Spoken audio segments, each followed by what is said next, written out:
Hey there, ladies and gentlemen. Welcome to Sends and Suffers podcast. I am your host, Mario Stanley, and today we have a special guest. Well, what am I talking about? All my guests are special, but Jacob is someone that has recently come into my life due to this podcast. Actually, he reached out to me via Instagram, and now we're just BFFs. And it's so cool to meet someone who comes from such different intersections of life, and you see so many correlations. That's why I'm so excited to share this episode with you. It means a whole lot to me, and I hope you guys find as much joy from this episode that I did. Now, before we fully dive into this, I want to thank you guys so much. We have grown in the Sticker Club. We are up to 30 members. Just in September, when we started this thing, we were only at 4. And I cannot tell you how excited I am to share these love letters and mail you guys this stuff. It is awesome. I've been seeing what you guys have been posting on Instagram. It warms my heart. And I don't know about you, but I like getting surprises in the mail. I like getting things that are just like some random gift. And it's not random because it's coming from me, because you are supporting this podcast and you are making this possible. So if you guys haven't already done this, go to mariostanley.com, sendsandsuffers.com, click on podcasts, and join the family. Let me write you some love letters. Let me bring you into the fold. And most importantly, you are supporting the podcast and the team that is bringing you this, from our copywriters to our editors that are putting in the effort and the time to bring this to you. So please join the Sticker Club. It's $5 a month, and your support and contributions go a long way. All right. I'm done with this. I digress. Let's get into the show. I hope you enjoy this conversation with Jacob and I, and it brings you as much joy as it does me.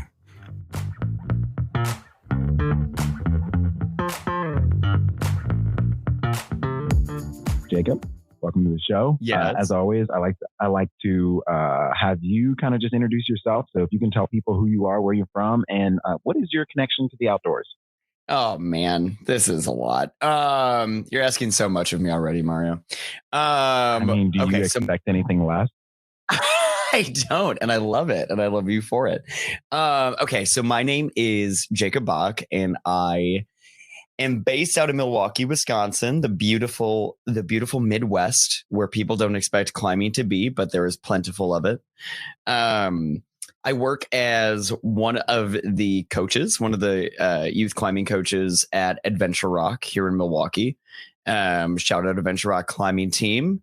I'm also the community organizer for Adventure Rock. So I get to have the fun job of coming up with events of how to make our community feel more together, and put together all sorts of fun things like discussion panels and competitions and beer nights and all the good stuff. I'm a volunteer Boy Scout leader. And what else is there? I am the Queer Climbing Collective representative for kind of the entire Midwest right now, but specifically for the state of Wisconsin. That's a big region that you're holding down there. You know, you would think, but it's also the Midwest, so there's I think 5 people. Yeah. You know what? I'm going to continue to tell people there's only 5 people in Milwaukee because we have such a nice little hidden secret of a city that has a ton of people in it. There's only 5 of us, and 4 of us are gay, so that one straight person is really out of the loop here. Let's just be honest. You're making them a little bit more cultural. You're helping them out, and at least increasing their IQ and their coolness and their overall points. Because let's just say, listen, I think this is how it goes. You're black, you're fabulous. You're queer, you're fabulous. You're straight and just granola, you're great, and I love you, and I think you're fab and you're amazing. But you're not fabulous. That is so much nicer than me. I'm like, you're straight, you're a bully, and I'm getting back at you after all these years. Oh my God, I don't know. I don't, I can only imagine the damage that you can do, because I always forget. People tell me this all the time as a climber. My buddy's like, you don't physically know how strong you are. I'm like, I'm not that strong, because I'm always comparing myself to Jimmy Webb, Daniel Webb, people pulling on crazy stuff. Right. And I'm like, and my friend is like, you literally bear hugged my refrigerator and moved it. And I'm like, well, doesn't everybody do that? Right. And he's like, it has food in it. And I'm like, oh, okay, I guess this is a thing. I mean, I don't know. That is a really weird thing. My work partner and my one of my climbing partners, her name is Mary Cregan. Well, I'm sure we will get to all about her later. But we did this day at Devil's Lake, which is our local crag, where we were like, okay, we're going to do all of the 5-star, like 4 and 5-star boulders, grade V0 to V4 in a day. We're just going to like go throughout the lake. And we got done with 20 of them and we were like, we're good. We can go home now. But on one of the first ones, it's this really cool climb called Good Morning Veruca. And it's just this giant overhanging like fin. But at the lake, we have nothing but like talus below us. So it's kind of sketchy. And I like really wasn't committing to the first move. And she looked at me and she went, Jacob, you can do pull-ups on 5mm ledges. And I was like, oh, that's right. It just like flew up it after that. And I was like, I think especially like when you train, bringing that into something that you were doing either like on the wall or, for instance, moving a refrigerator or whatever it might be is so hard to admit that you are strong enough to do something because it doesn't quite correlate right away in your head. Fair enough. Now, is that also this place that you're talking about? Mm-hmm. Is this in the, is this the YouTube video that you have called Forward? So that is not the place that you're talking. That's not my specific video, but I am in that video and I'm super proud of it. My friend Joel put that together, and the majority of the climbs in there are at Devil's Lake. Yeah. Anything that has that like purpley rock in it is Devil's Lake. We have this really unique type of stone in our state called Baraboo quartzite or purple quartzite. People call it too. And it's only found in Wisconsin. And it is this like bulletproof, glassy, really sharp stone that we have the benefit of climbing on. I feel so fortunate to be able to train on that. Yeah, dude, I'm looking at it right now. And it's almost like, it reminds me of Wichita, like pink quartzite, but it's not. It looks almost like smoother. It has a little bit of texture. And if you guys are interested, please go to Jacob's Instagram and click on the bio link and you'll see this video. And I'm watching them pull. This is like scenically beautiful. It's gorgeous. We are like really fortunate. Like climbing in Wisconsin kind of reminds me of climbing in Tennessee, where it's a lot of like water is right next to the rock that you have. So it's everything is like really pretty no matter where you're climbing. Well, that's a broad statement, but I would say 9 out of 10 times it's going to be pretty. There's always choss no matter where you are. But yeah, we have like the weirdest little state for climbing, and I'm like super proud of it. And it's only kind of scratching the surface right now as we push further and further north and west in the state. And yeah, I don't know, that video is, if you guys got like 45 minutes to kill and you want to get psyched, check out Forward by Joel. It's just incredible. Dude, that's fucking awesome. So we both are coaches, and anyone who is a rock climbing coach on my show, I generally like to just dive into this world. And previous episode, I was talking to Devin, who used to be, works for the Nike rock climbing gym, and he is a coach in full time.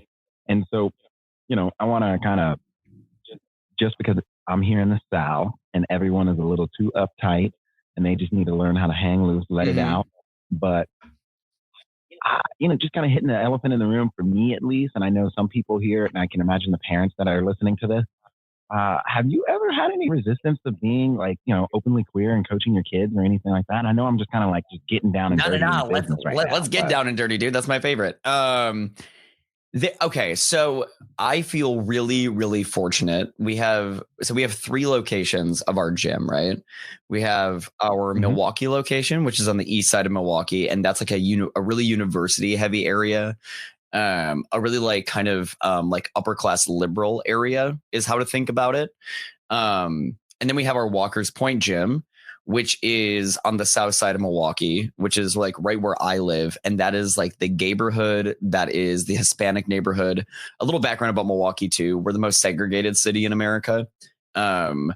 Yeah. Oh yeah. It's pretty crazy. I mean, like more like segregated, like on Sunday, but every day, man, every day. So damn. Yeah, we have like every type of person has a neighborhood. And a lot of that comes from gentrification. And there's history of our city where I think like in the 50s or 60s, they went through in Milwaukee and they gave different neighborhoods gradings on quality of life. And from there, they had this map of basically a blueprint for the future of where to gentrify and where to push people of color out of systematically, through raising rent and buying buildings and raising taxes in specific areas and gerrymandering. And that is carried over like all the way until today.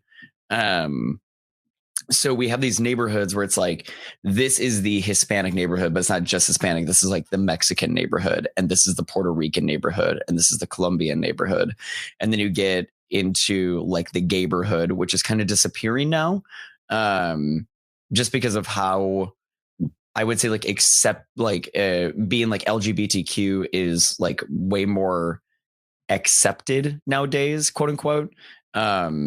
The idea of safe spaces have really gone by the wayside. So, you know, we used to have like, I would say, let's say like 15 years ago, we had 20 to 30 gay bars in Milwaukee, and now we're down to maybe 5.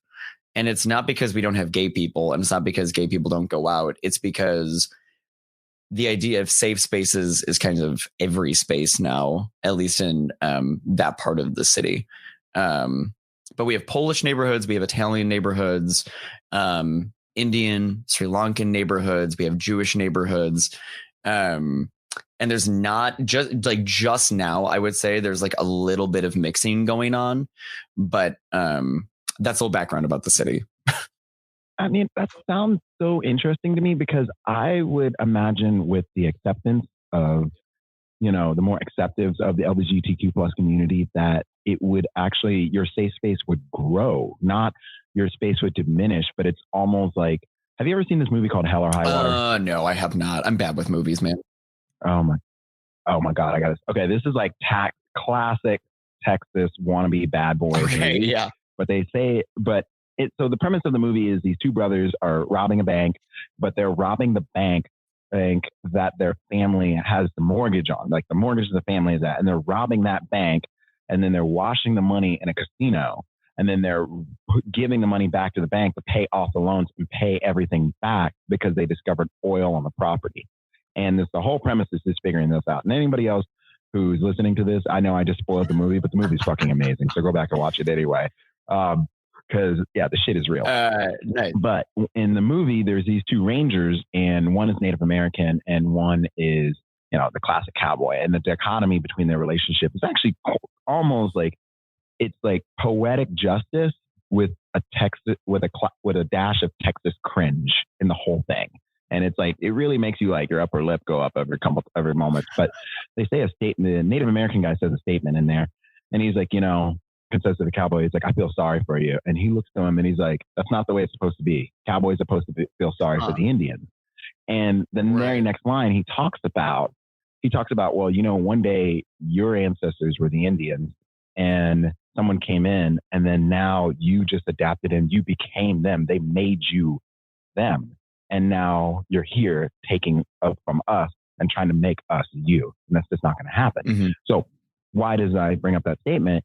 It seems to me that is kind of happening from what you just briefly described, that like the gay community is going away. So the safe spaces are going away, but are you guys just quote unquote being like whitewashed and blended in? I mean, I know you're white and fabulous, but can you be straight whitewashed? There is like, I mean, I don't know if it's a thing. Well, like you know how there's like a white savior complex.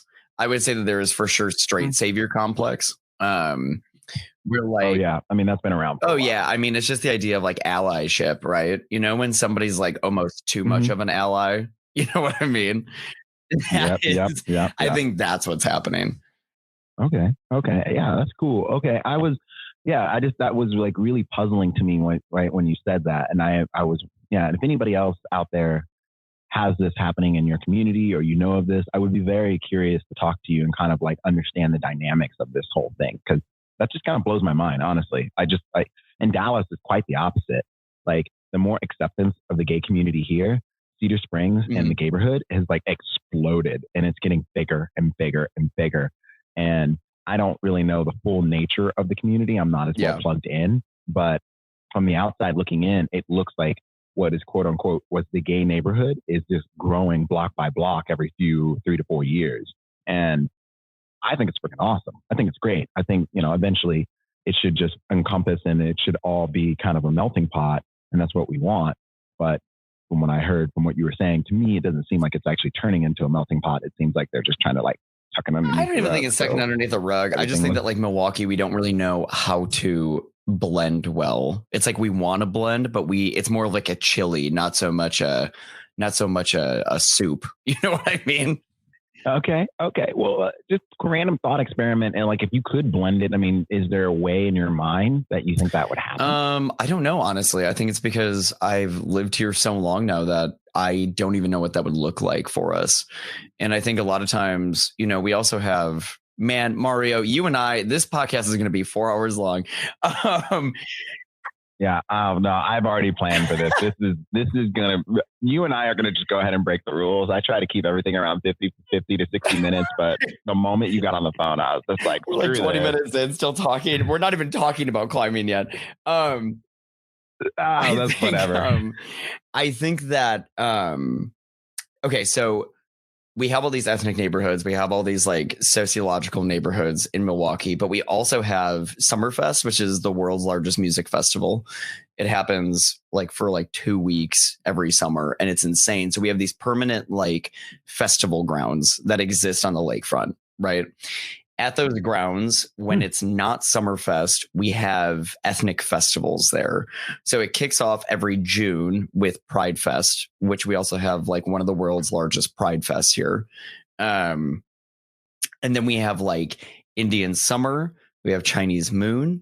I think we used to have African American Fest, but I'm not sure if we have that anymore because some of them have like kind of disappeared over time. There's Italian, there's Irish Fest, there's all these different festivals that happen there that celebrate different ethnicities in our city in a really big way. So it's almost like the segregation does two things in our city. It segregates people. So I think that the understanding and the empathy lack, but it also allows people to hold on to tradition and really kind of shine a spotlight on what makes people them based on the culture that they come from. So that is like the positive end of having a really segregated city, is that you do get exposed to a lot of different cultures because people are able to hold on to it a little bit more. I'm not going to lie, right when you said like the Black People Fest is going away, I'm like, so that's where they came up with the idea of the movie Get Out.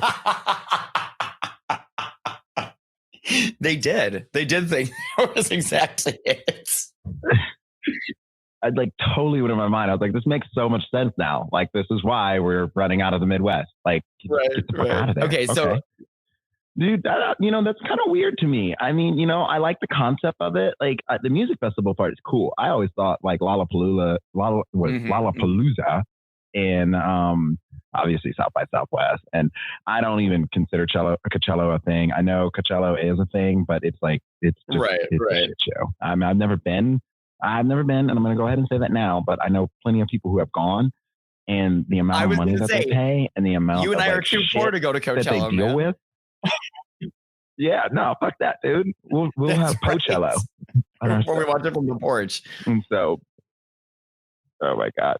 But yeah, I think that's really cool. But I also I honestly don't know how I feel about that. Like, I think it's a cool idea and I wouldn't want it to stop. And I think it's one of those things like I would have to just go and experience it because, yeah, I just don't really know. It's just such an interesting idea that they have these like whole things. It's like instead of like just celebrating Black History Month or Native American Month or anything, y'all are like, we're just going to do this in a short little time frame. Instead of like giving y'all a whole month, we're just going to give you a weekend, his budget, and just go fucking haywire and have fun. It is pretty wild. We also have like the Black Holocaust Museum in Milwaukee. Wait a minute, was there a Black Holocaust in Milwaukee? You want me to be transparent with you? I've never been. I don't know what it's for. So we have a field trip. We got so many field trips when you come up. Yeah, there's a large Black population here that is like extremely celebratory of the culture of being Black and of being of color. But the man keeps you down. That's as simple as it gets. During the BLM protests, I'd be on the north side of Milwaukee, which is what some people would consider the inner city. You don't go over there because that's the inner city. And it's like, okay, well, my friends live over there, so I have to go over there. But we'd be marching and I'd be on the porch with my friends afterwards. And they were like, that like you are probably the only white person in the entire neighborhood right now, right? And it's that's a lot of times when Black people come to the south side of Milwaukee, which is a way more white, Polish, Italian area.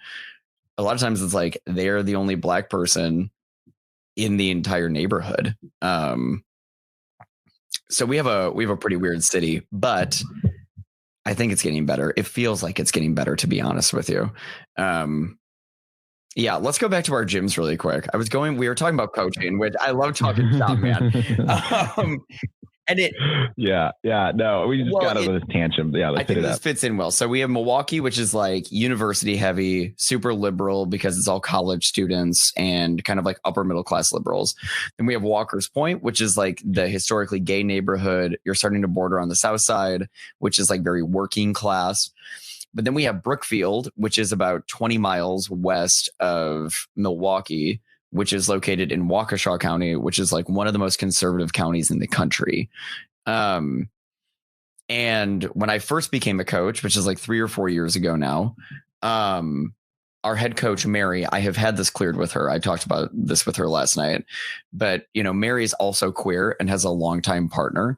And her and I, when I first joined, had this very like deep discussion about what it means to be out in the workplace, because you would expect people that are in the most conservative county in our state to have really visceral reactions if they were to find that out. So Mary, who had been coaching for a long time, wasn't out at the time, but I can't hide. This is what I say all the time. I can't hide how faggy I am. It's something that I wear on my sleeve. Like, girl, I just bleached my hair blonde yesterday. Like, it's hard to hide it. Right, exactly. But it's this thing of like, I'm going to go in and I'm going to be a strong climber. I'm going to work well with kids, and I'm going to talk to everybody I'm going to speak to everybody with respect. And I think that if you like approach people with those three things, they will meet you with those three things. Because in my time coaching, I have not had one family have an issue with me being queer. I am like really close with a lot of my kids and their families, and specifically ones that are from that like super conservative area, people that are way wealthier than me, that are way more conservative than me. A lot of times, like those families don't just like me, but they embrace me working with their kids a lot. So I personally, and Mary also, we've just been really fortunate to have the community that we do at all three of our gyms, not just like us, but love us for who we are. That's awesome. I would, I can empathize with you quite a bit on that because, growing up, I never really, I don't know. I'm used to being the token Black guy everywhere I go. And I'm just kind of like, it's almost, for a while with all this BLM stuff in the beginning, it was actually quite really nerve wracking and really scary for me to kind of like embrace my Blackness, because I've been so token for so long. Like if I'm around my Black friends, then we're full Negro, full comes out, it's not a dash. Cause you got to keep that when you're around certain people, you got a little dash in, cause it's like, trying to feed them spicy food. They just cannot handle that shit. So, but with that being said, I've always done that. And with all this stuff happening, in the beginning, I was like, ooh, I was like, this is my private thing. Like, this is like, when I go home, I want to drink a glass of whiskey. I want to curl up with a book. And I just want to kind of be left alone. I'm very extroverted when I'm out. I'm very like loud and boisterous when I'm out. But when I come home, if you hang out with me when I'm home, people think I'm freaking boring because I don't really want to do anything. I just want to be left alone. And with that being said, right when all this stuff happened, I was really compelled to start like allowing my kids to talk about, about race, about this, about that. And I was kind of floored with the sheer amount of diversity within our own youth programs. Like there are so many families that are white passing. Like there are a couple families that are Hispanic, and I mean like real Hispanic. Like they showed me the pictures of their parents, showed me the pictures of their parents, and I'm like, how did you come out? You were a milk baby. That's what it is. Yeah. And it blows my mind. And they, but been super receptive. And some have asked, to temper it. And everyone is entitled to their opinion, entitled to their thoughts and their feelings. This is why it's America. It's a great place, except for the day that lives from infamy, June 6th. We will talk about January 6th. That is some shit, but we will get there. Yeah, but for straight up. But it's interesting here you say that, because I relate with you so much and I empathize with you so much, because like when I finally started talking about this and the kids started asking me questions as like, how do you feel? What does it make? What do you think of when you come to work? And one of the kids said the most like sweetest thing in the world to me at the next day at practice after we had our Black Lives Matter like little Zoom call meetup. And he was basically like, Coach Mario, I want to say something to you, but I want to make sure it doesn't sound offensive or anything like that. But like, I've never really looked at you as a Black person. I've looked at you as my friend and my coach. And now that I see you, I don't know how to like feel about this, because I don't know if I've been really respectful or I've actually ever seen you or appreciated you. He was like trying to really just fumble over his words, and it like made me tear up.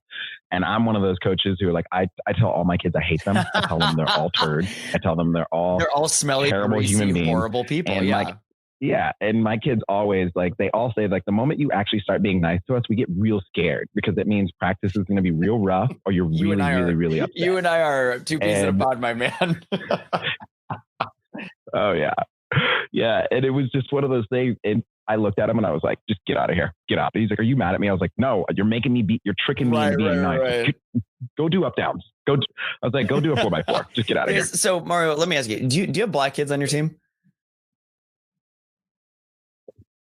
No, I wish I did. I think it's an exposure thing here in Dallas. Like none of our gyms are really built around communities or in communities where Black or affluent communities live. Because if you're familiar with the makeup of DFW, and I can get into this a little bit, and please, anyone in DFW listening to this, please, if my history is a little wrong, correct me, but this is just what I've picked up over the last, almost 18, 20 years living in this city. Dallas as a whole was really built, and all the help was bussed in from Cedar Hill, which is known as the Hill, or the Black Hill. And the public transit system wasn't even really created until they needed more day laborers and help. And that's where Turtle Creek was like the original Highland Park, the rich part. And then it just kind of spreads out. And then you have Highland Park, which is its own little cosmos of a thing, which, they're cool people in there and they're not cool people in there, but we won't get into that. And so with that being said, all of our gyms are not really centrally located in places that have accessibility to that. And this is an issue that I've been wanting to tackle for a while, and it's kind of a bigger issue. And if anybody's listening to this, I have an idea. I think it involves DART, public transportation. So if anybody has an in or connections or friends, I would definitely really, really, really like to be put in the room. I don't want to call anybody. Right. I don't want to be on an email. Everyone knows you got to know someone to know someone to make shit happen. So with that being said, we don't have a lot, but I do have some amazing Arab kids. I do have some amazing Asian kids. I do have amazing kids of color, and they bring the world. They are the world to me, as all my kids are. I do love all my kids equally. I do. And I know as a coach, I know that seems like really weird to say, but like I do adore every one of my kids. They all have nicknames that I've given them. But I had a coach yesterday, or one of our assistant coaches, tell me, she was like, if I ever have an issue with one of your kids, I know to go to you and not your kid, because you get very mama bear about it. I'm like, yeah, I will take care of anything that happens. You just need to tell me about it. Like, my kids are literally the world to me. Because there's nothing, we always joke that like August through what is it, like July or June, whenever nationals is, it's like you are a coach and then you get to be an adult for like a month and a half to 2 months. And then you go back to being a coach. Like if you don't have the care and the love for your kids that they are going to meet you with, you're in the wrong field. You know, this is my career for a reason. Yeah, I'm with you. There's that really great episode of The Nugget that just came out with Alex Johnson too, of just like, you know, she says, you know, be the person who you wanted when you were younger. And I think that is something that like every single day I have to think about, because, you know, we have a lot of kids in our program. Last year we had close to like 200. Now it's in half because of this wonderful COVID situation. But every one of those kids deserves the best you, and they are making you a better person because they're holding you accountable to that. You know what I mean? Yeah, no, I totally do. So the reason I asked you if you have Black kids on your team is because like we just now started to have like out queer kids on our team, and it feels like we are finally creating, I don't know, like a space. I don't even want to say a safe space, but just like a space for some kids to exist. Yeah. Or some kids to like ask questions to somebody who is older than them. Because that is like, you know, you can't hide Blackness, but you can for sure hide queerness. And that is something where like we as queer people have a little bit of an upper hand, because when a situation is not safe for us, we can code switch very easily. And that's the only thing we need to do, you know. On the other hand, though, like Black people aren't chameleons. They can't change their skin color to feel safer around a specific group of people. But at Adventure Rock, like all 3 of our locations, we have somehow managed to just have this like community where you walk in and you feel just like you are supposed to be there. It's the reason I fell in love with climbing. The first day that I went, I walked in and I was just like, oh, I get it. This is where I'm supposed to be. Like I am supposed to be in this space right now. And that's back when we only had our Brookfield location all the way out in Waukesha, you know? So for me as a younger queer person back then, to still feel safe then at that time, that says a lot for where we are at now. And I think that is what climbing does for people. It provides this space where, like, at the end of the day, we all just want to play on the jungle gym in a really cool way, right? And there are going to be some people, and I've been to those places outside of, you know, our community here, where I feel very out of place. But that is why people in those areas who do want that to change, like it is up to those people to make everyone feel like they are supposed to play in the jungle gym with them. Ladies and gentlemen, I hope you are enjoying this awesome conversation. I am just filled with so much joy just reliving this. So I want to tell you about our sponsors that fill my heart with joy, because they support this podcast and they want to help you get outdoors beyond clothing. Go to their website, check them out, use the promo code Always Ready, get some clothes that will help you travel this big, beautiful globe that we live in. And Tension Climbing too, newest sponsors, they have now supported us and they support our Sticker Club of the Month along with Beyond. So if you guys aren't already a member of the Sticker Club, join for $5 and you have an opportunity to win some fresh gear, some training gear, and get you out into the world. Let's get back into the show.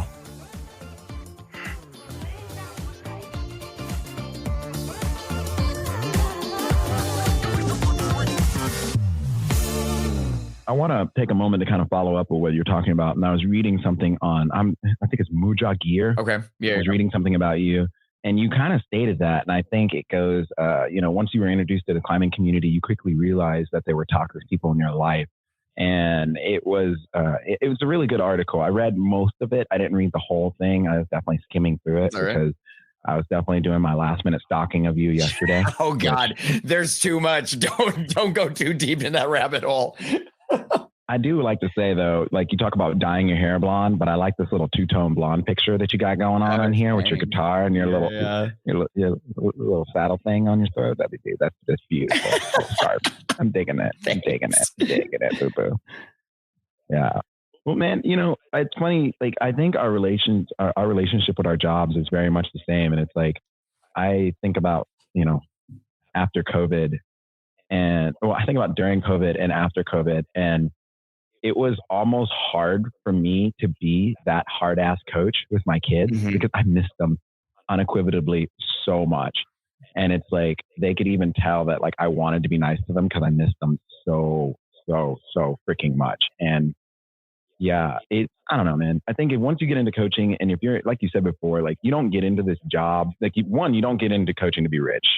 Two, you don't get into coaching because you want to feel great about yourself. That's another thing, because these kids kick the shit out of you every day and bring you down the size. But you know what, man? Actually, this past summer we just started. So we ended our program in March last year because of COVID, and really abruptly. It was right before we had a local at our gym. And then we went into lockdown, and then we reopened at like the end of May, I want to say. So we started a summer program in June. And basically it was like really small sessions with only one coach at a time. So it was like me and 4 kids that are all around the same grade, all around the same age in the gym. And I was so lucky. This is what the kids don't get, is that like I don't climb hard because I push myself to climb hard. I climb hard because like if I don't climb hard, they are going to climb harder than me, and I just can't let that happen. And now they all do climb harder than me, so I just get to have a wonderful coach as I. But I had these 2 kids, Andrew and Ishan. Both of them I had like 2 to 3 times a week, and these 2 boys just turned into monsters over the summer. Just like flashing every 9 and 10 that gets put up in the bouldering area, easily on-sighting like every 12, maybe like 1 hanging every 13 that gets put up. They're just like absolutely incredible. Ishan is on Team ABC now. He just moved out to Colorado for college. But of course he's smart, so he graduated early, so he has time in male junior. So this past summer, all of a sudden I was like, oh my God, these kids have caused me to be such a hard climber. But then there's this other part of me that wants to be a hard climber because when like bodybuilders come into the gym and they have that real masculine sense about what they're doing. And they're like, yeah, chicken legs and chicken legs. Yeah, exactly. I get really, I don't want to say threatened, but I know that they look at me in a specific way because I climb in a crop top. I have my dyed hair. I'm very loud when I'm in the gym. I don't hide how gay I am. And I have heard people shit talking me behind my back before. And my favorite thing to do is just like not confront them, but show them what I have. I like climbing hard because it puts those people in their place. The space that we exist in is for everybody. It is not just for those who are quote unquote athletes or quote unquote physically fit. When I was growing up, I did not play sports because it didn't feel like it was the place that I was supposed to be in. That doesn't mean I didn't like doing theater. That doesn't mean that I hated being singing and, doing visual art. I still do all that stuff and I love it a ton, but I wanted to play sports desperately, really bad.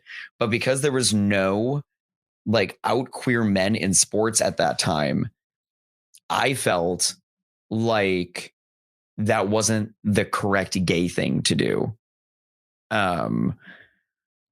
And so I held myself back until I was like, I don't know, I've been climbing for the last 7 years now, until 7 years ago. Yeah. I hadn't played any sports. And then when I found climbing, I don't know what it was about it, man, but it just clicked. And, my gut tells me that it was the community. I fell in love with the movement of it. It was something that I took to really well. But, I want to be out, and I want to like show people that it's okay to be queer and doing sports, because it's a place for all of us. Yeah. I think you probably, did you ever try track and field? I did. Oh my God. Yes. I was a high jumper. I was a long jumper. I did long jump, triple jump, open 8 and open 4. Open 8 was my favorite event. Nice. That event was rough. I quit after two meets because I felt so uncomfortable. Fair enough. Yeah. I can imagine with like, just like being that young with the uniforms and everything you wear and how it feels and everything like that. And with track and field, it's kind of a hard thing to be in. Like if it doesn't bother you, it's honestly, that's why I love climbing so much. It's like, it's one of the few sports where you just get to stay in your own lane. Right. And you kind of get to do your own thing. And track and field was very much that way. But I definitely agree with you. Climbing is what made me take being an athlete seriously. And kind of going back to the whole thing about our kids, like my kids make me want to climb hard. Like I've always wanted to like climb harder things, but I started, in the beginning when I first started climbing, I was losing my temper. Like there was one day, I swear to God, I was so angry that I didn't do a route that I took my shoes off, threw it at the wall. My partner lowered me. I untied, threw my shoes off and walked out of the gym and drove away. And then I had to drive home like 45 minutes. I drove back 45 minutes later, the walk of shame, pull my rope down because they left it up there, pull my rope down, grab my bags. This is before I walked in the gym. I was like, total walk of shame. And I just like grabbed my stuff and I left. And I was like, oh, bye. I'm going to go climb at the other gym so you don't see me for a little bit. Right. And, but my kids have definitely tempered me a lot. And if it wasn't for them, I would not try as hard. And I'm not saying like I think about them when I'm projecting on these routes or doing anything like that.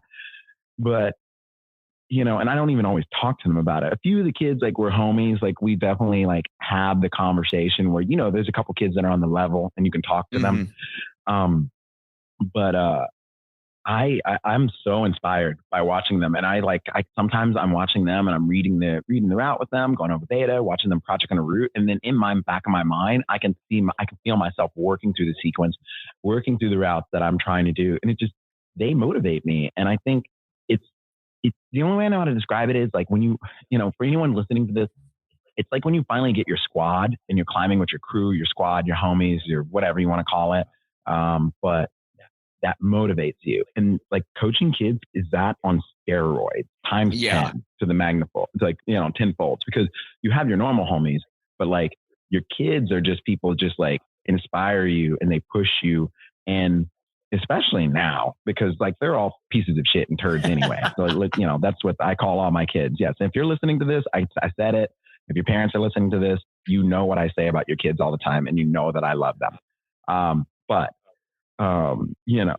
With everything that, especially now that they have going on and as awkward as they are and as unknowingly vulnerable and unknowingly open as they are, that level of communication has made me realize that like, I have no right and no real reason to get pissed off about rock climbing, to get pissed off that I can't send this route or that, because these kids are going through the hands down the worst time of their life. And anyone listening to this knows. Think back to high school and middle school. Okay, now you want to delete this whole podcast. You don't want to turn it off because it just made you remember nightmares. Right. Like it's the worst time of your life, and they're showing up regardless, putting all of that aside and just like, I'm here and, I don't want to give out any of my kids' names, but you know who you are. One of my kids, like they're such an academic nerd and they're adopted. And hey, same. I personally feel that they know that they're adopted. They know that their parents love them. They know that everybody is on their team. But I personally feel like this girl feels like she needs to be best all the time. And I'm always like, hey, just like slow it down. Like, look at the little things. Look at it's all here. But like, she just rages on the wall and she just goes for it and goes so hard that she can't see the little details in front of her because the little details make the big picture. And it's so funny to me because I watch her climb And last night I was like, same thing, warming up for my session, just getting that, because every Thursday we have like a little POC meetup. Nice. Well, POC, LGBTQ, Alexa, you know who you are, baby. And we meet up. And last night we had practice. She's there. Same things happen. And I find myself thinking about her, like, right as I'm kind of getting on these routes, kind of getting on to the point where I'm like, I'm fully warm, because I am a dinosaur. So I warm up for like 30 to 45 minutes, almost an hour before I get on the rope. Yeah. But I found myself thinking about her. I'm like, I'm getting a little tense. I'm like, oh, I'm going to get this section. And I'm like, wait a minute. And like, it's not even that I'm thinking about them, but it's just like the visual image of their face pops in my mind. And I remember the lesson, the context, the lesson, the thing that I'm trying to get across to them, that pops in the back of my brain and it slows me down. And so I definitely agree with you. Like, coaching makes you a better climber, and it makes you a better person. And you also realize it. Yeah. Well, you realize if you're an asshole real fast, and if you're like coaching, because if you can't handle it, then you just realize that like, this is not for you. But if you suck it up, and I honestly recommend everybody, whether you coach summer camp, whether you go away to work at a camp, like everyone in their life should do 3 things: public service for a while. And I'm not talking just work in a soup kitchen for a day, but like make a commitment to work in public service for like a year and build relationships, work with kids and for the same amount of time, and then work with seniors. I was going to say work in the food same amount of time. That'll put you in your place. I think they're going to just hate human beings in general. Cause I worked as a bartender and a waiter for a long time, and I stopped liking people real fast. I have one kid. His name, I'm just going to say his name. His name is Ryan, and he and I have a really interesting relationship because he took to me right away when I became a coach. And we had some ups and downs. You know those kids, man, when you have just the ups and downs where it's like, I don't know, one day it's an argument. The next day it's like you are their superhero. And he and I have this phrase that we do where it's always like, he's a really strong rope climber, right? The kid has really good endurance. And every day it's like, I'm going to climb 514 before you do. That's like what he goes back to all the time. Is like, I'm going to get 514 before you do. And I'm like, I'm going to get 514 before you do. And it's great because it's like, you know, I want him to get 514 before me. I want that to happen for him. Yeah. But if somebody in the crew says that to you, somebody who is like your equal says that to you, it's almost like they're shit talking you. That's the difference for people that don't coach. It's like when your friend looks at you and goes like, I'm going to get 514 before you do. That's like, ouch, man. We're not in a fucking competition with each other. But when your kid says it to you, you're like, we're going to do that. This is on. It's great. You know, that's the benefit of coaching, is that you learn how to empathize, you learn how to listen, and you get pushed as much as you push them. I'd agree wholeheartedly. I would agree wholeheartedly. I want to kind of switch gears here a little bit. We only talked about coaching for 15 minutes. How did that happen? Oh, dude. Oh, shit. That's the thing. Like, okay, going back on coaching here, Devin and I, like, we literally started our podcast, but I forgot to hit record because we started talking about coaching, and we're like an hour into our conversation talking about our kids. Yeah. So, yeah. So any kids listening to this podcast, or any kid who is a team kid or have a coach, know that coach either will or will not, but it doesn't matter. You rock their world, and you are very important to them. And so remember, when they're talking to you, they mean every single word. By the way, Mario, don't you think there should be a Real Rock documentary about team kids? Oh my God, we're doing this. That's it. We're doing it right now. Anybody wants to? I want that to happen so bad. So if anybody wants to help fund our Kickstarter, which we haven't made it yet, to support us to shoot a Real Rock documentary about kids, then just hit us up. We're available, and we'll make that happen. That's right. All right. I love that idea. I love that idea. Let's switch gears. I want to switch gears. Yeah. So I want to talk about your outdoor climbing, because Boo Boo, you are a beast. I mean, or you post glamour shots every time. Cause I'm like looking at your Instagram. When I was looking at your Instagram, I was like, 1, man looks strong as almighty nails. And then 2, it looks like you get to spend quite a bit of time. And I primarily see you bouldering. Mm-hmm. So we kind of talked about a little bit of the area that's around, and you and I have talked about a little bit of the development, but what is the outdoor scene there? You know, kind of like, is it, you know, filled with trad daddies? Is it kind of like eclectic? I mean, I don't know anything about the Midwest. I just thought you guys were a black hole. We got the secret gems up here. Okay. So Wisconsin is it's one of the I call it the Midwest coast because we're surrounded by Lake Superior on the top, Lake Michigan on the side, and the Mississippi River on the other side of our state. And you're the best side of the Mississippi. Yeah. And we have a lot of different rock in this state, but our main crag is Devil's Lake, and Devil's Lake is old school. You know, like John Gill was putting up boulders here in 1904. So that's so rude of me. That dude is still alive and like still doing front lovers and shit, which is crazy. So the lake right now, hold on, let me get it up really quick. Can you still hear me right now? Okay, good. I just typed into my computer. So I'm trying to get up the amount of boulders that are on Mountain Project right now. But I think the last time I checked, it was like 2,000 boulders were at Devil's Lake. Jesus. Yeah. Christ. And you got to keep in mind that some of those are contrivances and some of them are, you know, maybe not worth doing, but there's a lot of lines in our state. So let me see. Baraboo Range, Devil's Lake. Okay. So Devil's Lake bouldering has, 1,352 on Mountain Project right now. And then we have probably something close to that in terms of ropes too.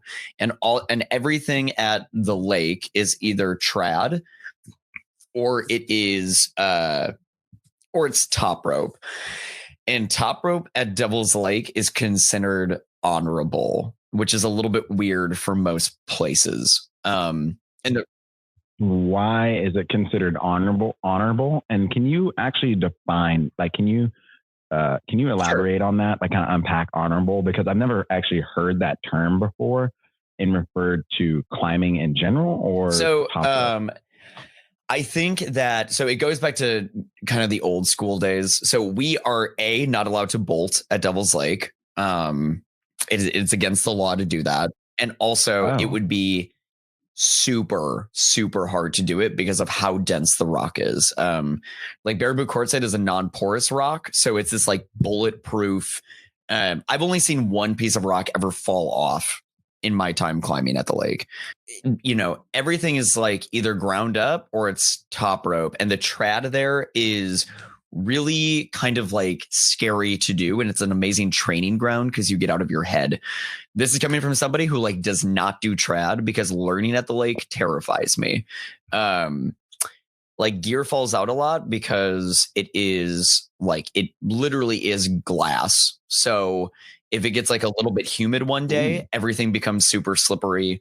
Climbing in the summertime is like kind of heinous here. Because any bit of moisture, you like feel it immediately start to like bead on the rock. So because we don't have sport climbing, the other option to do is top rope. And our grades here are really old school. So it was first developed with like the F system. So everybody knows like the Yosemite system, which is 5 point whatever. And then we have the Vermin system, which is like the V's. But we had the F scale, and I don't know the history. I'm not going to pretend like I do. But it was like F1 through F4. And there was something that was like F4 would be the hardest, which is the equivalent to 510. I'm sure I'm getting that wrong. But that was back in the day. So then I think over the time when the conversion happened into the Yosemite system, everything started getting like a little bit skewed. And then there was this crew that came along. There's a documentary about them called the DLFA. And the DLFA was the Devil's Lake Fuckness Association. And that crew put up some of the hardest routes like in the country at the time. Like one of the first 513s in the country was at Devil's Lake. And it is like old school, hard, like it's full crimps on razor blades. You're kind of scared because you know that your pieces might blow. So a lot of time, and also sometimes there's just like no cracks to place anything in. So that is kind of the rope scene at the lake. There's been many accidents. Some of them have been fatal at the lake, especially in recent years. Then the bouldering scene is pretty damn cool. I love it. It is like things are either very short or very tall. It feels like there's like no in between half of the time. And there's the hardest thing of the lake is V13. And then it's kind of like a land of glorious moderates everywhere. And then there's like a lot of V7 through V8. And then you start to see a little bit of a fade off after that. But everything is considered pretty sandbagged here. Yeah. Does that answer anything? No, I mean, that gives me a lot. It actually kind of really, so I have a question. Do you know what years those things were being bolted and established, especially when the DLFA came in? Yeah, hold on, like just ballpark. Because if you go on Mountain Project, are you guys big on Mountain Project down there? We are. I mean, everyone is until something better comes along, which hopefully that's soon. So 1981 is like some of the first stuff that I can find right now. Okay, that's earlier than I thought, but yeah, that makes sense. Yeah, it makes sense because like the Wichitas here, so there's like a big segment of the Wichitas, in my opinion, that is like pretty moderate and pretty chill.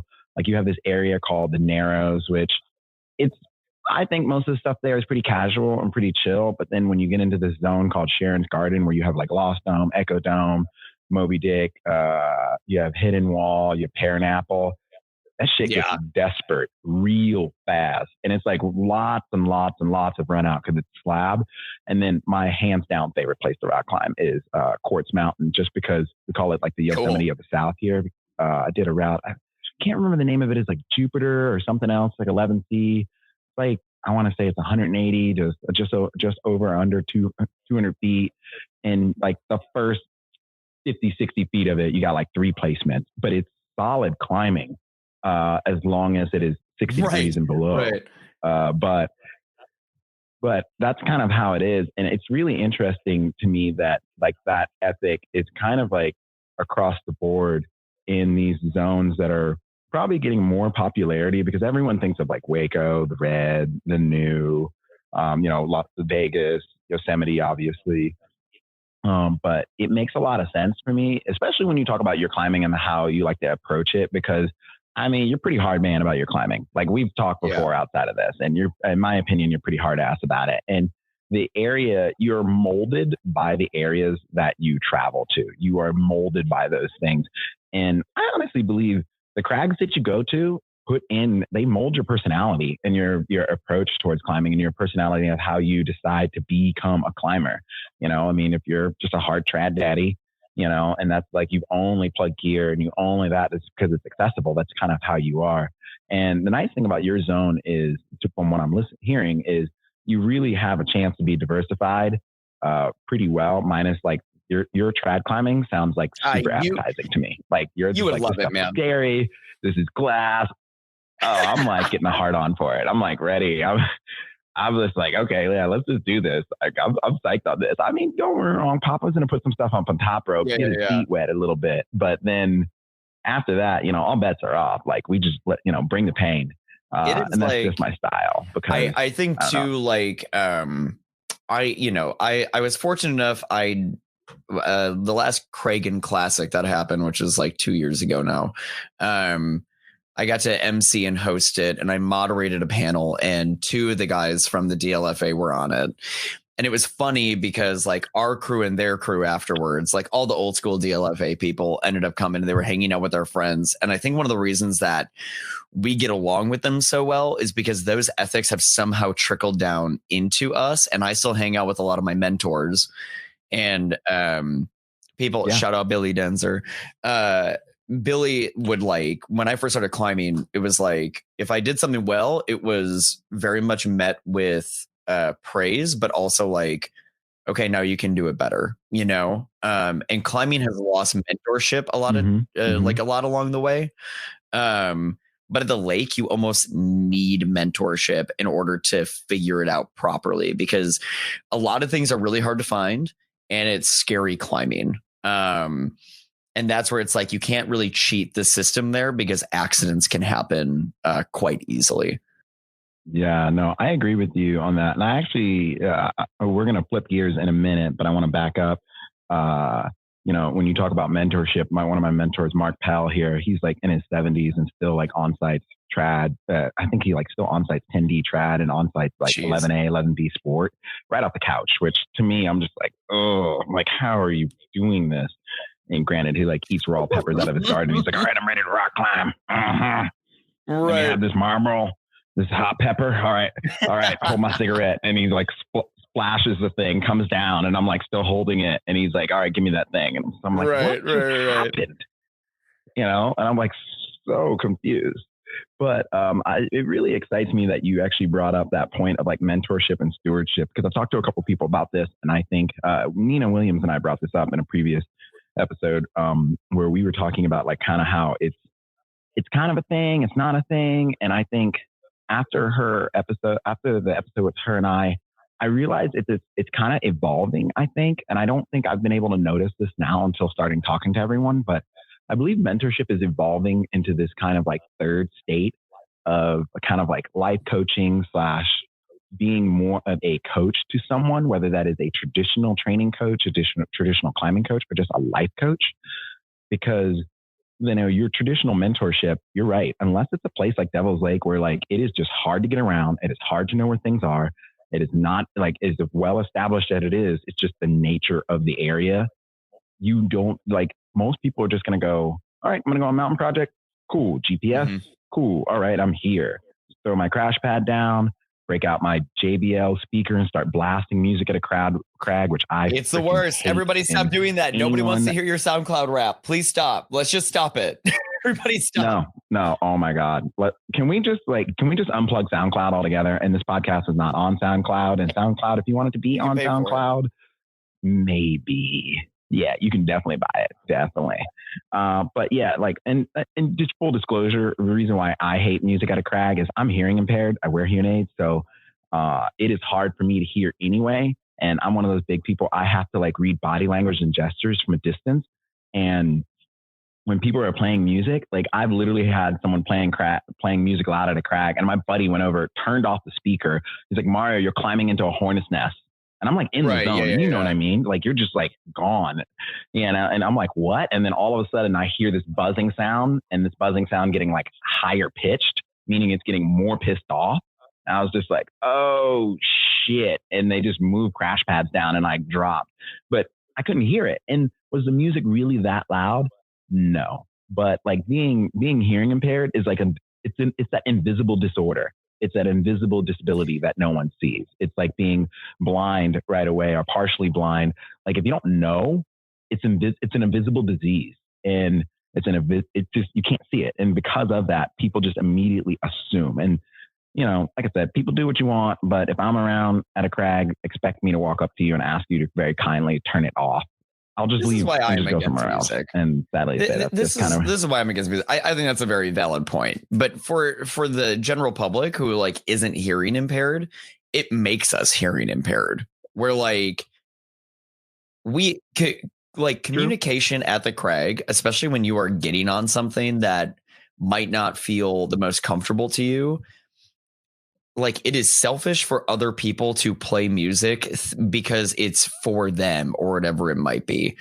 Like we are doing a sport and we are living a lifestyle that is dangerous and is not just about you. Like climbing might be a quote unquote individual sport, but there are dozens of other people around you that might be at the same crag, that could be on the same climb. It could be your climbing partner. It could be the group next to you. And you don't know their situation, and you don't know what they need when they are climbing. If you need music, put in your AirPods, bro. But like everybody else, I broke my ankle from like 4 feet up a couple of years ago. And it took me years until like quite recently to get comfortable topping out boulders. But if I was at a crag and I was trying to top out a boulder and music was playing and I'm like already kind of like getting like all of this like overstimulus happening, and there are people that are spotting you. Are my pads where they're supposed to be? I'm already in my head, and all of a sudden your shitty SoundCloud rap is playing super loud. You are adding fuel to the fire of me not just sending, but possibly getting hurt again because I am freaked out about what's going on.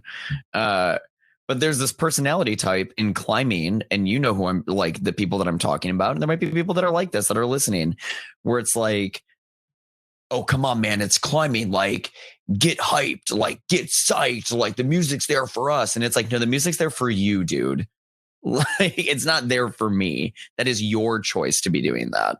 Yeah, no, I 100% agree with you on that. And, you know, this is kind of one of those weird things. And it's like, once again, like you and I are really kind of raveling on a topic that Nina and I talked about, you know, and she had talked about people coming up to the crag, and her and her group had to really have a long discussion about like, do they want them there? And people, then she said, I don't want you guys climbing with me. And people accused her of gatekeeping. And, you know, it's one of those things where like, she realized that like, she just has to move. She has to go to another place and just get out of that situation. And I totally agree with you. I think that, yeah, it is, you can get hyped, you can do this, but like, you're right. Like, you don't need this. Or if this is something you really need to, this is kind of like private meditation or private practice, you know. And us being coaches, it's like, I teach my kids, like, you got to learn how to psych yourself up. And I quote this book all the time, With Winning in Mind. And you learn how to have your triggers, your flips, your switches that you turn it on. And if it, you know, if your thing is like blaring loud music in your head, and to do that, then that's fine. But I agree with you. Put your AirPods on or do something like that, or kindly just ask the community around you. If worst comes to worst, just kindly ask community around you, like, hey, I'd really like to like do this route. I want to play a song while I'm doing it. You guys don't have to wait or anything like that, but like, would you mind? And a couple of my friends do that, and they do it. And I still hate it, but at least they're polite about it. But 9 times out of 10, if someone asks me that, I'll probably wait and watch them climb their route just to get it done, to cheer them on, because that's the kind of community we are. And then I'll ask them to turn it off afterwards, especially if I'm staying at this crag, or I'll just pack up and leave. But that's 9 times out of 10 why I like to climb like butt crack early in the morning, like alpine start. Yeah, and everyone hates me for this because I have the whole crag to myself. Yeah. And yeah, I know. It's like, I'm all about alpine starts. I used to be into alpine starts. And then all of a sudden I climbed at noon one day, and I was like, oh, okay, this is what I'm going to be forever. I get it. Yeah, I agree with you, man. I definitely like climbing later in the day. The reason why I like an alpine start is I like being able to take a nap at noon and then come back to my project. That's like my nap beta. This is the last thing that I'll say about music, and it's a coaching story, and I think that you'll love this. So I'm sitting at home this past summer, and it's a super hot day, and I'm sitting on my porch, and all of a sudden I get a phone call from my friend and my mentor Billy, and he said, "Hey, dude, how are you?" And I said, "I'm good. I'm just at home." And he said, "Hey, are any of your kids at the lake right now?" And I said, "Maybe." And he goes, "I think I saw one of them, and he walked on top of some other people's pads, and they were playing music and just jumped on the boulder." And I said, "Give me a minute." And I called exactly who I knew that it was. And Ben, who's now graduated, he answered the phone and he was like, "What's up, man?" And I said, "Did you just walk on people's pads?" And he said, "How did you know?" I went, "I have eyes everywhere. Turn off your music and stop doing that." And all of a sudden my kids were like, that's awesome. He has eyes. He knows when we're doing something wrong. Oh, that's definitely, it's funny. I have not had that experience with my kids, but anybody I coach or teach a clinic to through my guiding company or in the gym, I always tell people, I'm like, I take personal ownership over your phone, over you. Like, I take personal ownership over your climbing. So if you ever need anything, and I forget where I was. No, I was out at this place called near Mineral Wells, where we're climbing here in Dallas. And I got a phone call from my buddy that lives in Las Vegas. And he was like, "Hey, man, I just saw some Texas license plates. Do you know some people here that are out climbing?" And I was like, "Yeah, I know some people out here." And he kind of get into the ethics with me about like what they were doing. They were talking about coming back tomorrow. And he was trying to explain to them, like, You don't climb the next day when it rains in Vegas. And it was good. It lightly rained at the end of the day. But they're like, no, it'll be cool, it'll be dry. And within 15 minutes, I sent, which I knew it was like one of 7 people. So I just did like a group text. So I was like, I don't know who this is, but here's a long reason why you don't climb. And 2 people responded back to me. They're like, I'm in Las Vegas. How do you know where I am? And I was like, boo boo, I got eyes everywhere. I was like, the only person who sees as much as me is Jesus. So I love that. Oh man. So I'd like to bump into the topic of like kind of stewardship and mentorship here. And I don't want to stay too long here because we've actually kind of talked about it a little bit, but what are your thoughts on it and like where it's going to? Because I mentioned, I think it's either, it's either turning into like life coaching, you have a mentor, or you have or your stewardship. And actually a really good question I'd like to ask you, what do you believe the difference is between mentorship and stewardship personally for you? Like the delivery mechanism of that. Okay. So mentorship, I guess I just go back to like what, or how I was and have been raised as a climber, which was that,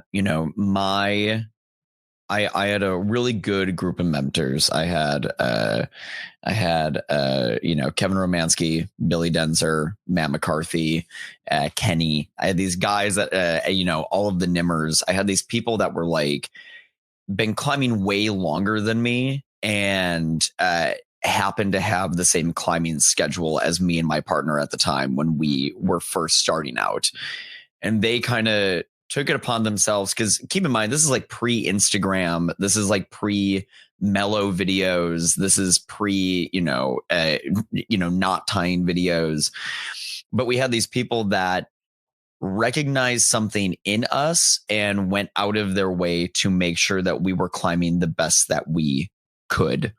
And on top of that, instill the ideas of climbing honorably, like building your pyramid, understanding movement, all that type of stuff. And they really went out of their way. And, they get this from me all the time because I'm still like, I appreciate you guys so much for doing that.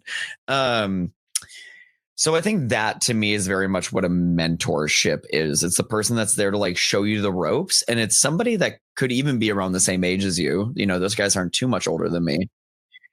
Oh, I agree. I don't think age is a factor in mentorship at all. And it's just somebody that to me is putting the time in to make sure that you are becoming the best version of the climber that you could be. You know what I mean? It's somebody that genuinely cares about you for whatever reason, puts the time in, answers the questions, calls you out when you're maybe not being the best version of you. They're still, my mentors and I are still in the same climbing crew as each other. And we were all at the Craig recently, not recently. My God, this is a couple months ago. There's snow here now. But we were talking about, kind of our relationships with each other in this crew that we have, because, Mary and I, who's my boss, are in the same crew. So when her and I go out, we're both coaches, and if it's just her and I at the Crag, we will very much slip into coaching roles like with each other. There are people like my friend Kyle that like we are climbing partners and we're like super fun. But we're there just like to climb with each other. And then there's, people like Billy, for example, when we go out climbing, I am very much looking to him to help guide me through things. I had a long-standing project, and I got very hungover, and I went there in the morning, and I was so hungover that I was like throwing up in front of another boulder, just miserable. Like there's no reason why I shouldn't even like walk to the boulder to begin with. And halfway through the day, all of a sudden he like shows up randomly at this boulder and he's like, I'm here to work this with you, man. Like, let's get you to send it. And all of a sudden it was just like everything in my body was like, okay, dude, like he put the time and effort in to do this. It's time to fucking like turn up, even though you don't feel like you can. And that's the relationship that kind of exists there. Stewardship to me is very much community based, where it is I think things like the Wisconsin Climbers Association, the Access Fund, organizations like that, putting the time and effort into giving back to the community at large, because we are using public space to climb outdoors. We need to make sure that climbers have the best face possible. In Wisconsin, however many years ago, climbing was taken away at a crag a little bit further north from us up at Rib Mountain because people threw a kegger there one day when it first opened. And the park was like, okay, well, then you guys are done. And it was done forever. And somebody put the time and effort into getting it reopened to us on a smaller scale. And now it's up to us to prove to the Wisconsin DNR that we can help maintain these spaces in a responsible way, because I think that people are still caught up in the idea that climbing is this alternative lifestyle and it's punk rock, which it can be. But at the same time, if you want it to exist, you got to put your big boy and big girl pants on, big they them pants on, and do your part in making sure the crags are clean, making sure that if something is too chalked, that chalk gets washed off, not throwing a kegger at it. Noise pollution is a huge thing, not being an asshole to people that are just on day hikes, whatever it might be. That to me is stewardship. Yeah, I agree with you so much. And it's funny. I definitely know here in the Wichitas and in Arkansas and all the surrounding areas, because for all my DFW people, you know exactly what I'm about to say. If you live in Dallas and you are not willing to drive minimum 4 hours, maximum about 9 to 10 hours, then you're just not going to rock climb, period. Mm-hmm. That's just kind of how it goes. But you'll find climbers all the time, day hikers will be out and people will be like, oh, we'll just walk up to people are you guys trying to find something? Or yeah. And people are you guys tour guides that work here? We're no, we're just we just want to make sure you guys have a good time. And you just have to be that person that goes above and beyond, because if you love something that much, you have to protect it. In stewardship, and I guess this is what I want to say. If you love something that much, you have to take a massive amount of extreme ownership over it. Oh, 100%. Even when it's not necessary. And you just have to be that person, it has to be absurd. And I know my friends sometimes will look at me you just become buddies with people in the parking lot and they're not even a rock climb, but you'll tell them where to go, all the scenic places. Oh, dude, I'm the exact same way. Yeah. You want it to romantic. Yeah. Also, by the way, I think we are kindred spirits. I think we are soldiers in another lifetime together, because well, your story about throwing up and doing this years ago in my younger days, I thought it would be so cool to bring a bottle of Jack Daniels and go on one of my second and third bouldering trips and just be that guy drinking. At the end of the day, taking a shot of whiskey, being raspy and climbing. It's never cool. Yeah. No, it's never that. Never that. It was terrible. So I was in Fountain Red riding cow. And I remember everyone was you wanted to do this? I don't even remember the name of the boulder at that point in time. But everyone's you really wanted to do this boulder? We were staying an extra day, blah, blah, blah. And I'm so fucking hungover in my tent. I am completely, utterly hungover. And I just remember getting up and my buddy was are you going to do this thing or not? I threw up in my tent. Well, I threw up right outside of my tent. There was a little bit of vomit. Oh, yeah. A little pre-vomit. It was all in the tent. And then I threw up right outside of it.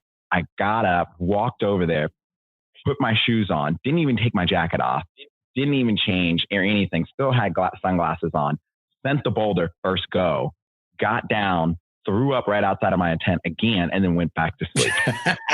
And I think that was my first V5.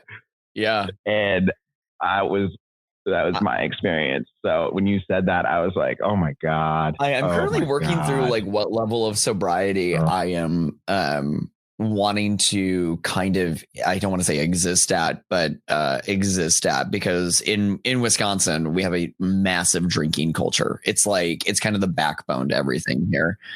Oh yeah. Oh, I can't outdrink you guys. I've tried. I've hung out with some Midwesterners.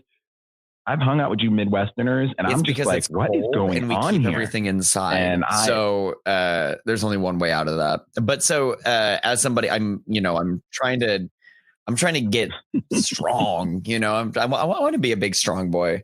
And I just realized that like drinking doesn't go hand in hand with that right now. And I'm like trying to, I had a gambling problem for a while. And that's why I ended up becoming a climber, actually. It was because when I like first turned 21, I was like, I got really into blackjack. And I found climbing and it like replaced the adrenaline rush that I would get.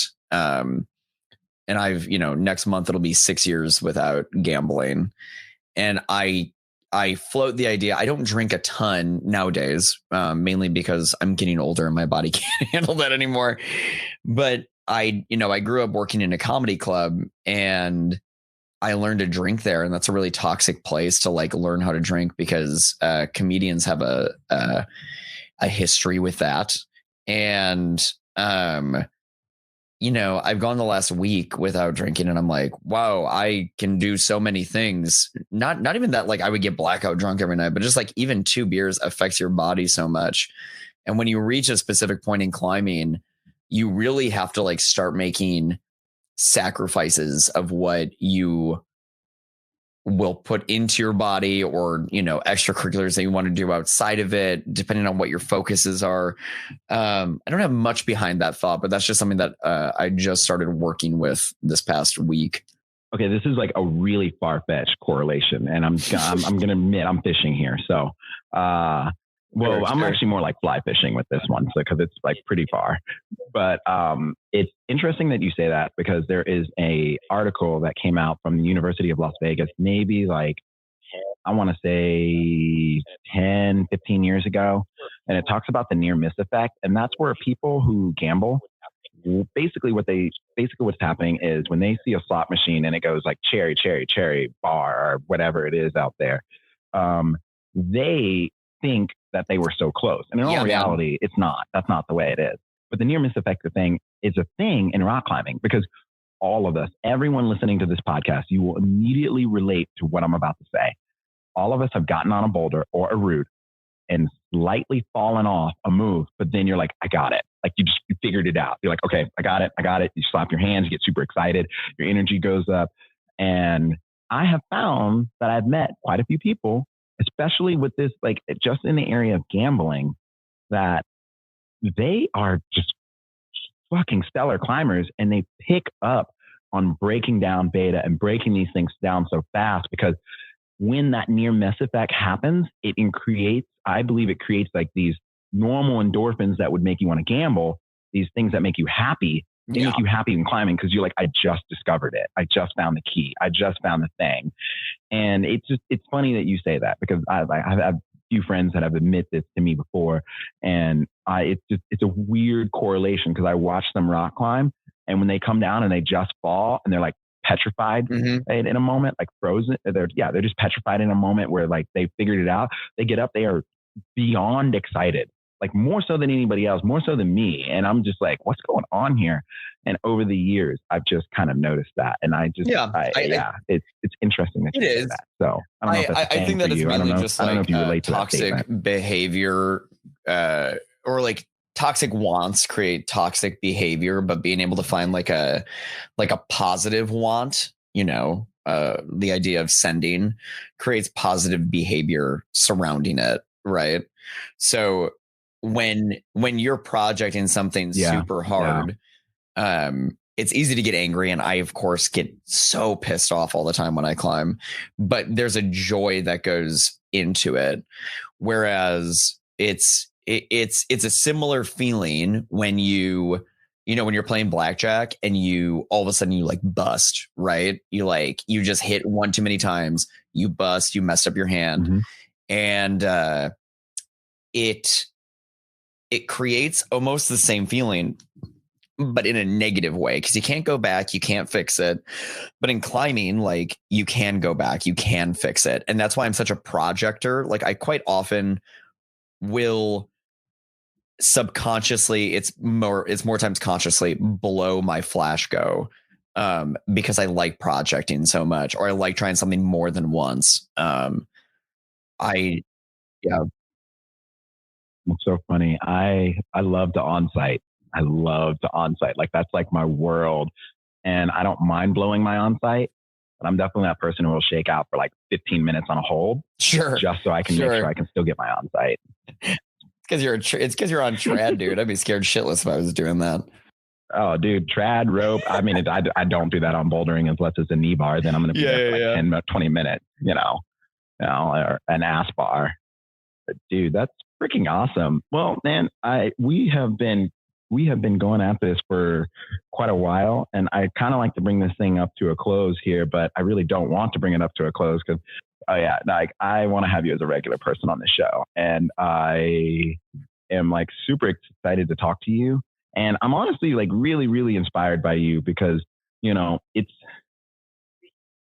is nice to hear from someone else that does not look like me, that does not have the same orientations as me or anything, but yet our lives have seemed like they have intertwined in their own way.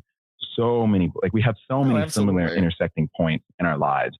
So I'm in like my year, I want to say around year 12 of coaching. And I know, dude, I tell the kids and everybody I'm a Stegosaurus. T-Rex and man follow each other. Are you Team Summit or are you Team Texas? I am Team Summit. I strictly work with the Team Summit. And that's kind of a whole nother reason why, a whole nother thing too, because I can kind of get into this, but I strictly work with Team Summit for two reasons. One, I think it's fundamentally important. Like you go through about 5 to 6 coaches in your entire life as a professional athlete.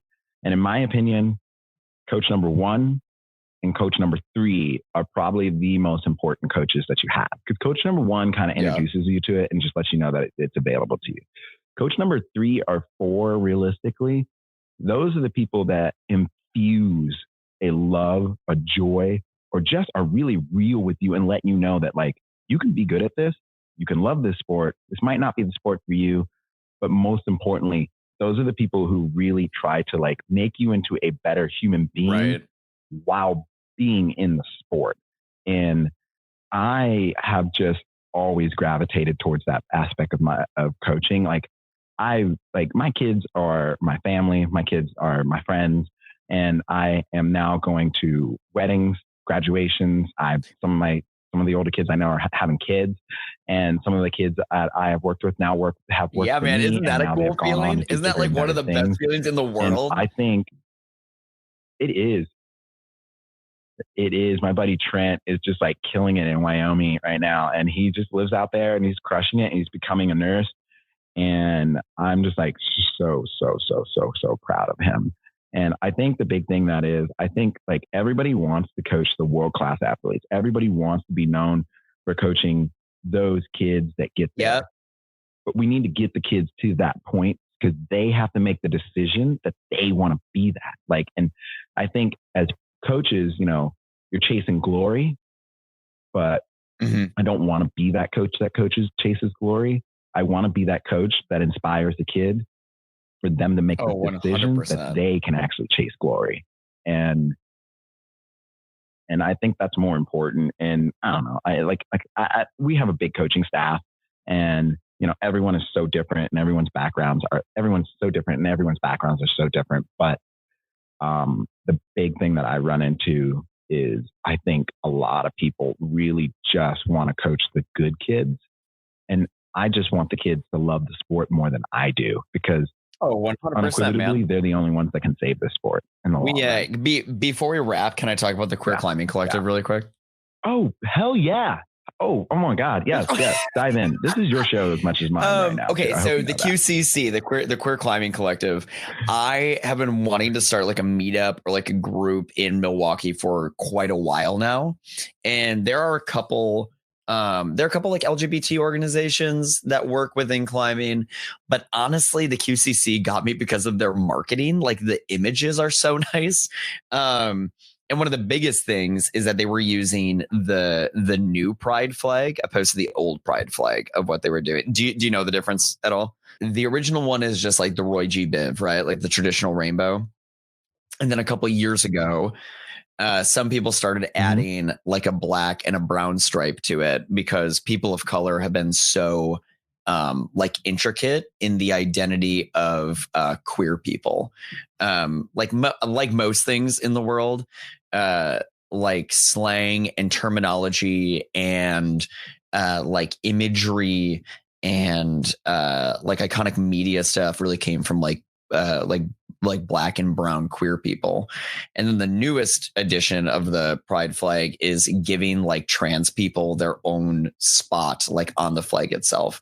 So the QCC has been using kind of like the modern rainbow, and I was like, oh, I love that. And all the stuff, they're like super politically active. They are like so positive and well spoken on their social media. So I hit them up and they were like, we absolutely like would love to start a branch there.